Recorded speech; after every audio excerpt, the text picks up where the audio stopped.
Berbeda dengan Sayyid Muhammad bin Alawi Al-Maliki. Ini beliau dengan cara yang sangat halus ya, dan mematikan. Jadi tidak saja halus tapi mematikan. Dengan rajin mengkafirkan itu barangkali niat mereka itu baik. Nah, sehingga orang-orang Wahabi dengan demikian ya seperti kena skakster ya. Maju kena, mundur kena. Mau menolak tidak bisa. Ini adalah perkataan Syekh Muhammad bin Abdul Wahab sendiri dan otentik, ada referensinya. Nah, namun meski demikian, kitab ini ya tetap disanggah oleh orang-orang Wahabi sehingga sebagian mereka menulis hadhihi mafahimuna. Inilah faham kita. Jadi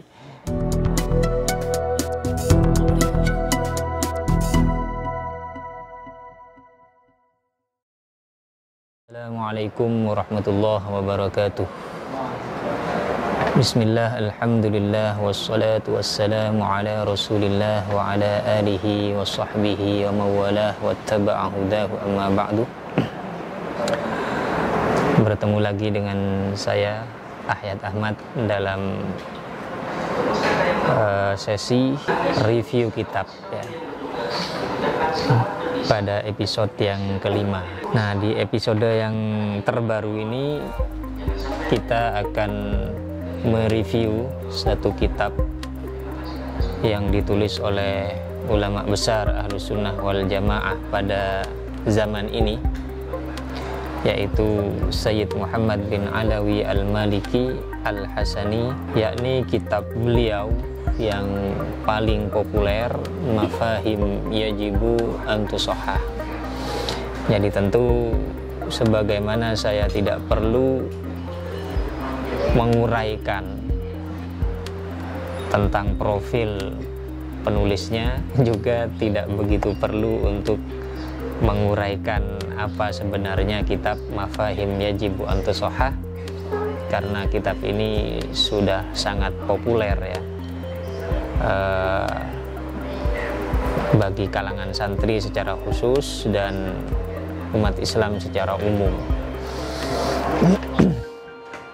Sehingga saya akan langsung masuk pada pembahasan tentang apa sih sisi-sisi menarik yang membedakan kitab ini dengan kitab-kitab kebanyakan, sehingga kitab ini menjadi begitu istimewa. Bahkan kata para alumni ya, murid-murid muallif Sayyid Muhammad bin Alawi Al-Maliki yang tergabung dalam satu komunitas atau satu lembaga Hay'ah Sofwah, mereka mengatakan kitab Mafahim ini merupakan karya yang terbaik atau karya yang paling diperhatikan, mendapatkan perhatian yang penuh dari muallifnya. Sampai-sampai para alumni ini juga membuat satu acara olimpiade yang memperlombakan kitab ini, disebut Olimpiade Mafahim. Nah, baiklah, saya akan langsung masuk pada pembicaraan tentang keunikan atau sisi-sisi menarik dari kitab ini ya. Yang pertama, bahwa kitab ini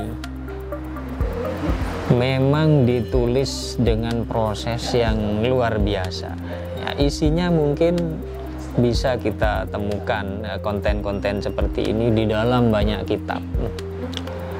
Namun kita melihat dari munculnya kitab ini, kita melihat proses yang luar biasa hati-hati ya, luar biasa detail, luar biasa serius dilakukan oleh penulisnya, sampai-sampai beliau ini mengoreksikan mengoreksikan atau memperlihatkan atau minta tasheh ya, kitab ini setelah ditulis dengan begitu cermat dan hati-hati ya, dengan bahasa yang luar biasa, tertata, lembut dan lain sebagainya. Ini kemudian dikoreksikan kepada begitu banyak ulama. Nah, hal itu kita lihat dari banyaknya pengantar di sini dari para ulama ya. Ulama-ulama yang memberikan pengantar, sambutan dan segala macam, sampai-sampai lembaga-lembaga keulamaan dari berbagai belahan dunia Islam ya. Dari Arab sendiri, dari Mesir, Al-Azhar, kemudian dari ulama-ulama Yaman, ulama-ulama di berbagai tempat. Nah, ini memberikan sambutan-sambutan positif ya, memberikan takorid ya, pengantar-pengantar mengatakan bahwa ini memang kitab yang dibutuhkan oleh umat saat ini dan merupakan kitab yang luar biasa. Nah, proses penulisan kitab yang seperti ini, nah ini bisa kita temui ya, di dalam tradisi para ulama. Satu contoh yang paling terkenal misalnya Al-Imam Al-Mujtahid, Imam Daril Hijrah, yaitu Imam Malik bin Anas. Nah, beliau sebagai seorang mujtahid, sebagai seorang imam hadis, sebagai Imam Darul Hijrah, ini tentu untuk menulis Muwatta mestinya bisa selesai dalam waktu yang tidak terlalu lama ya, karena semua isi Muwatta ada di dalam kepala beliau, ada dalam hafalan beliau, di mana beliau hafal ratusan ribu hadis. Akan tetapi kenapa penulisan Muwatta ini kok berlangsung begitu lama, 20 tahun atau berapa, padahal itu kitab yang tidak terlalu tebal ya. Nah, ini proses itulah yang membuat nantinya nilai kitab itu menjadi luar biasa, menjadi memiliki mutu yang sangat tinggi. Itu dari prosesnya. Proses apa ya? Proses ilmiah, kemudian juga proses tirakat mungkin ya, kalau bisa kita istilahkan tirakatnya, semacam Imam Bukhari setiap menulis hadis sebelumnya diawali dengan istikharah dulu untuk apakah hadis ini mau ditulis dalam kitab atau tidak. Nah, padahal beliau sudah menghafalkan seluruhnya, hafal seluruhnya. Nah, Imam Malik menulis Muwatta, padahal itu bahan sudah ada di dalam hafalan beliau luar kepala. Namun beliau menulis dengan metodologi yang sangat cermat ya, sangat tertata ya. Sehingga metodologi Muwatta ini nanti kemudian diungkap oleh para murid-murid Imam Malik ya, menjadi satu metodologi ijtihad tersendiri. Nah, beliau menulis Muwatta itu menggunakan metodologi ya, menggunakan metodologi yang sangat cermat, sangat tertata, sangat rapi. Kemudian juga dengan kedalaman spiritual yang tinggi ya, seperti tirakat itu tadi. Yang kemudian setelah selesai kitab Muwatta ini tidak langsung disebar begitu saja, akan tetapi beliau mengoreksikan kitab Muwatta itu kepada 70 ahli fikih Madinah. Nah, ketika kita tahu bahwa Imam Malik ini adalah seorang mujtahid besar ya, mujtahid mutlak, tentu ulama-ulama yang dimintai pendapat tentang Muwatta, dimintai ngoreksi isinya Muwatta, tentu bukan ulama biasa-biasa ya, tapi ulama yang setidaknya juga sekelas dengan Imam Malik. Nah, maka ungkapan beliau yang sangat terkenal, aradtu kitabi hadza ala sab'ina faqihan min fuqaha'il Madinah fakulluhum wata'ani fasammaituhu al-Muwatta. Aku menunjukkan ya, mengoreksikan kitabku ini kepada 70 faqih dari ahli fikih Madinah, Kemudian mereka semua menyetujui kitab tersebut. Fakulluhum wa ta'ani alaih. Lalu aku memberi nama kitab itu Al-Muwatta. Nah, ini satu proses ilmiah yang begitu rumit ya, begitu jeli, begitu luar biasa.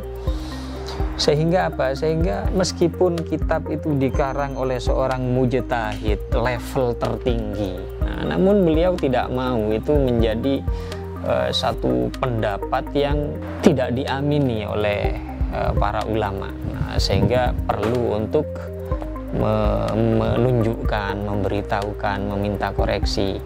Nah, ini pada akhirnya menjadi tradisi yang seperti ini, tradisi yang turun-temurun dilakukan oleh para ulama ya.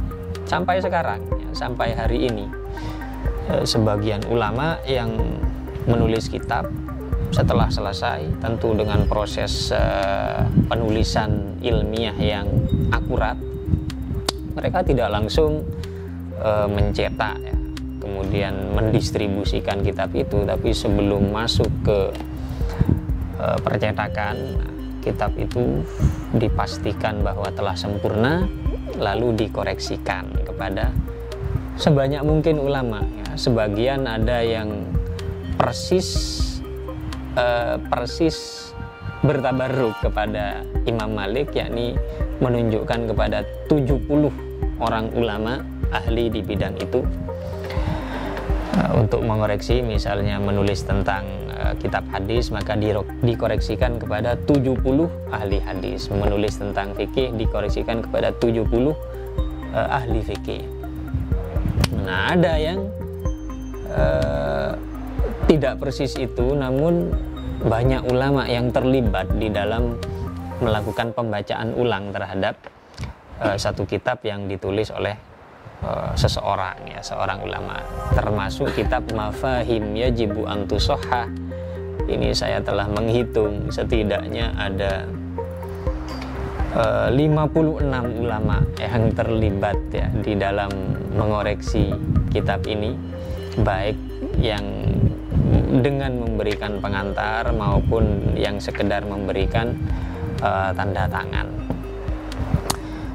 Sehingga pada akhirnya Mafahim Yajibu Antusohha ini menjadi kitab yang luar biasa, kitab yang sangat populer, banyak dikaji di mana-mana, termasuk di Indonesia. Nah, itu pertama. Kemudian yang kedua, setelah kita membahas soal metodologi penulisan yang dilakukan oleh Said Muhammad bin Alawi Al-Maliki, yang setidaknya ya mewarisi metode kepenulisan yang dilakukan oleh para ulama. Di dalam kitab ini itu beliau apa sih yang beliau bahas ya, dan di dalam kitab ini. Nah, ada 3 hal yang beliau bahas di sini, sebagaimana beliau terangkan di dalam manhajul kitab ya, ada di awal sekali. Nah, manhajul kitab pertama, al-babul awal mabahis fil aqidati, pembahasan tentang akidah. Wa fiha bayan fasadi maqayisit takfir wa tadlil al-yaum. Nah, di dalamnya menjelaskan rusaknya neraca atau rusaknya alat ukur di dalam mengkafirkan dan menyesatkan yang banyak terjadi hari ini. Nah, dari bab ini tentu kita tahu kemana sasaran pembicaraan yang dituju oleh muallif, oleh Sayyid Muhammad bin Alawi Al-Maliki.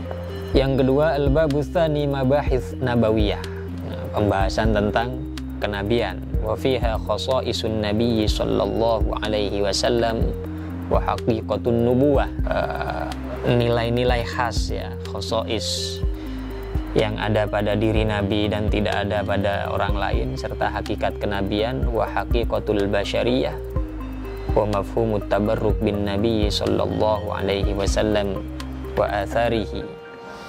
Nah, hakikat Nabi itu apa? Hakikat kemanusiaan dalam diri Nabi itu bagaimana kita memahaminya. Mafhum tabarruk, Nah ini juga sama sebenarnya, menyasar kepada faham-faham kelompok yang biasa menyesatkan atau bahkan mengkafirkan mayoritas umat yang melakukan tabarruk, yakni dari saudara-saudara kita dari kalangan Salafi Wahabi. Nah, al-babu tsalis mabahis mukhtalifah, pembahasan-pembahasan yang beragam, wa fiha bayanul hayatil barzahiyah, ya, kehidupan alam barzah, yakni kehidupan setelah kita mati, ya.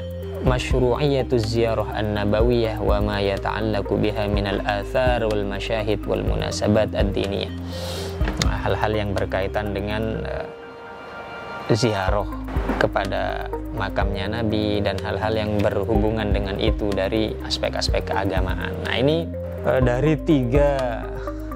tiga bab yang dibahas ini, nah kita tahu bahwa seluruh aspek pembicaraan ini diarahkan untuk mendiskusikan pikiran-pikiran Wahabi, ya, terutama yang paling khas at-takfir wa tadlil, ya, kemudian di bawahnya itu adalah soal pemahaman terhadap hakikat kenabian, ya. Maksudnya mereka ini kan seakan-akan saudara-saudara kita dari kalangan Wahabi ini fahamnya tentang hakikat kenabian ini itu sangat literal. Di samping sangat literal dan buntung lah istilahnya, ya, artinya tidak lengkap, sehingga mereka membid'ahkan maulid misalnya, ya. Sekarang ini lagi rame lagi, muncul lagi tulisan-tulisan, postingan-postingan teman-teman Wahabi yang berseliweran tentang mengharamkan maulid. Apa itu kan tidak dilaksanakan di zaman Nabi, nah gitu. Nah, dari mana saya itu muncul? Ya dari kekurangfahaman terhadap hakikat nabawiyah dan hakikat al-basyariyah pada diri Nabi. Mereka hanya memahami bahwa Nabi itu hanya manusia biasa. Qul innama ana basyarum mithlukum. Nah, mereka hanya sampai di situ. Qul innama ana basyarum mithlukum. Nah, sehingga Nabi itu ya manusia biasa, tidak perlu dibegitukan, dihormati begitu, pakai sayyidina, kemudian dipakai maulid dan segala macam. Nah, tapi mereka melupakan khosois ini. Khosois, ya, seperti diisyaratkan dalam Al-Quran, Qul innama ana basyarum mithlukum yuha ilayya. Nah inilah yang dilupakan. Padahal yuha ilayya ini aspek khosois yang membedakan Nabi dengan manusia yang lain, dan keterangan di dalam hadis sangat melimpah tentang khosois an-nabawiyah itu. Nah bab ketiga tentang ziarah, ya, tentang kehidupan barzah dan hal-hal yang terkait dengan ziarah kubur itu. Ini adalah isi secara global dari kitab ini.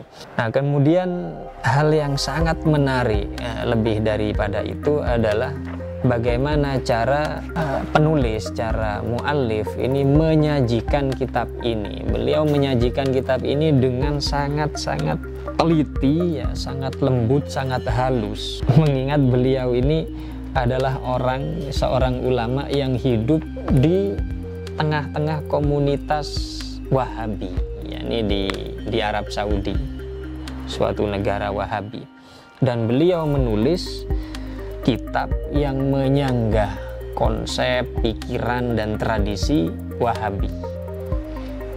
Nah, bagaimana beliau menulis itu? Nah, tentu beliau menulis dengan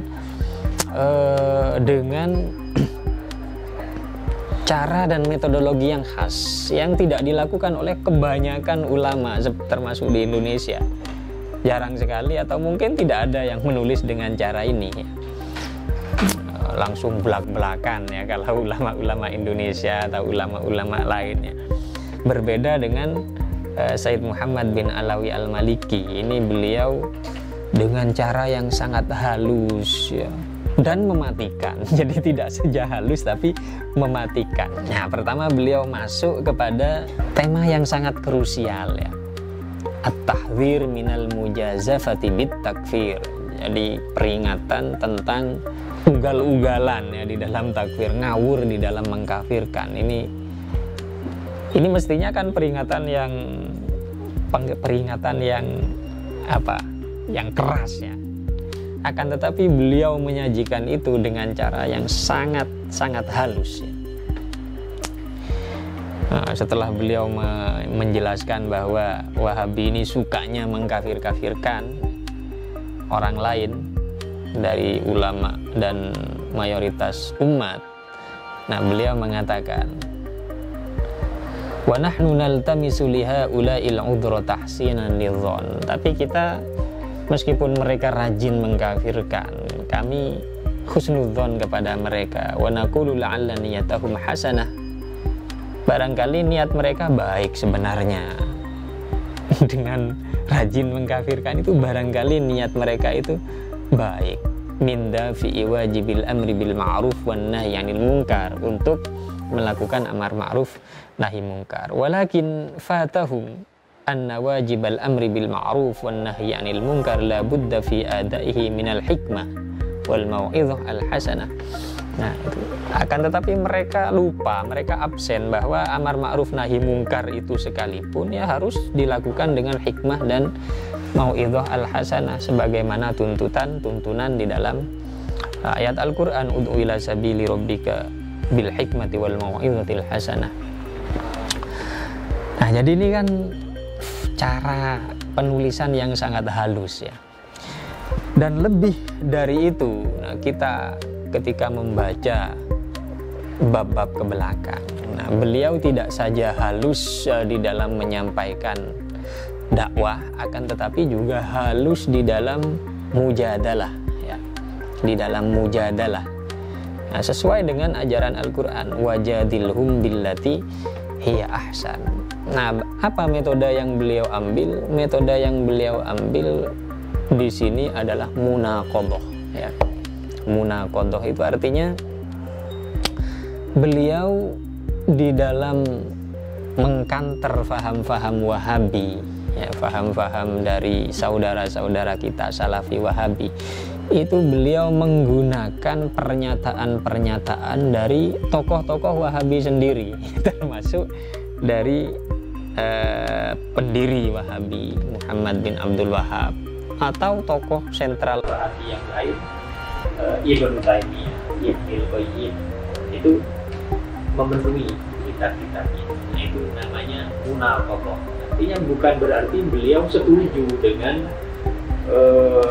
siapa Muhammad bin Abdul Wahab, akan tetapi karena sesat memangnya Muhammad bin Abdul Wahab ini, maka seringkali pendapat-pendapat dia pelin-pelan bertentangan antara satu pendapat dengan pendapat yang lain. Kadang mengatakan mengkafirkan kepada Busiri, Al-Imam Al-Busiri, pengarang Burdah ya. Di tempat yang lain mengatakan ketika dikonfrontir oleh ulama muda, saya tidak mengkafirkan beliau. Kadang kemudian mengatakan saya seorang mujtahid mutlak. Di tempat lain mengatakan saya tidak pernah mengaku sebagai mujtahid mutlak. Kadang mengatakan bahwa seluruh umat pada hingga saat ini, sejak zaman Daud hingga saat ini kafir semua kecuali yang Wahabi. Nah, di tempat lain mengatakan saya tidak pernah bilang begitu. Nah, inilah yang kemudian dimanfaatkan oleh Syekh Muhammad untuk mengkantor ya paham-paham Wahabi. Nah, dikatakan bahwa orang-orang Wahabi itu tak cocok dengan pendirinya sendiri, yaitu Syekh Muhammad bin Abdul Wahab ini tidak mengkafirkan tawassul dan tabarruk sebagaimana pengakuan beliau sendiri. Syekh Muhammad bin Abdul Wahab ini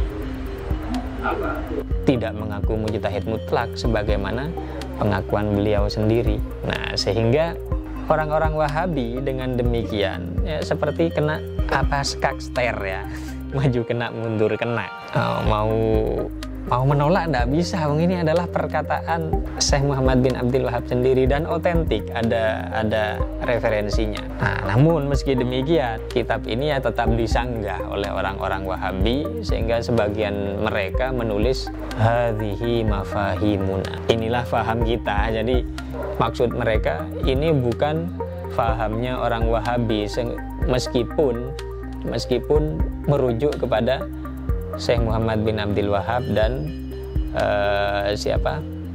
Ibni Taimiyah. Faham kami, katanya mereka, ya tetap mengkafirkan,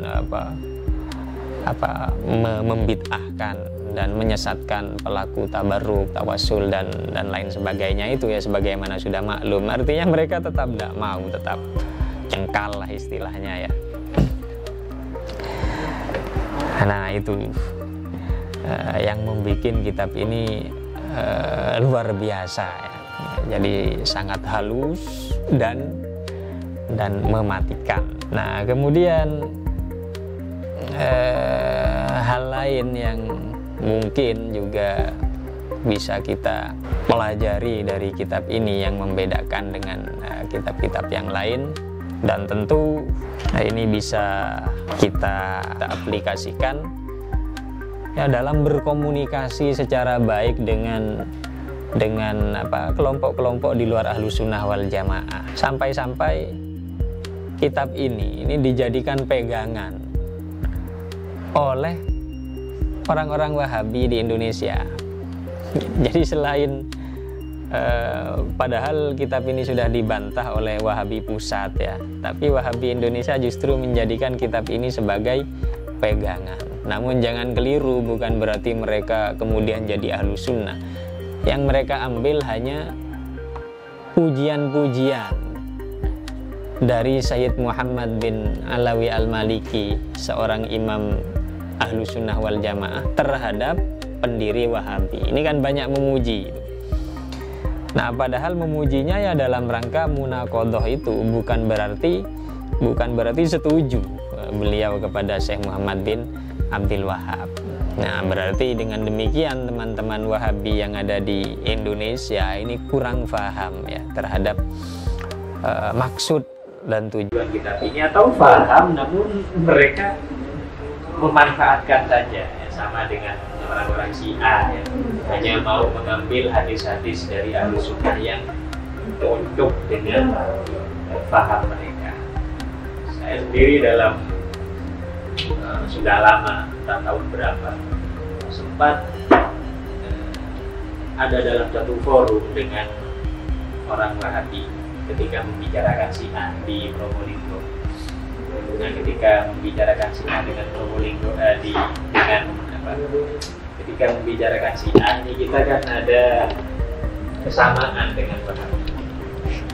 Nah, kebetulan Ustaz Wahabi ini membawa kitab ini berbicara Syiah, tapi masih diimbui di akhirnya, masih diimbui keterangan tentang bagaimana Sayyid Muhammad bin Alawi al-Maliki ternyata memuji terhadap pendiri Wahabi. Nah ini sebenarnya tidak relevan di dalam forum itu, namun barangkali mereka ini memanfaatkan forum bahwa pendengarnya ini adalah Ahlus Sunnah wal Jamaah, jadi disisipi pemahaman-pemahaman yang seakan-akan Sayyid Muhammad bin Alawi al-Maliki setuju dengan Muhammad bin Abdul Wahab. Padahal itu tidak sama sekali, sebagaimana telah saya kutip atau saya uraikan sedikit tadi. Nah, barangkali itu yang bisa saya uraikan sedikit tentang kitab Mafahim Yajib an Tushahah, kitab yang sangat luar biasa, istimewa dan penting untuk dibaca oleh santri secara khusus dan umat Islam secara umum. Sampai jumpa di episode berikutnya untuk mengulas kitab-kitab luar biasa yang lain. Allahumma fiqh ila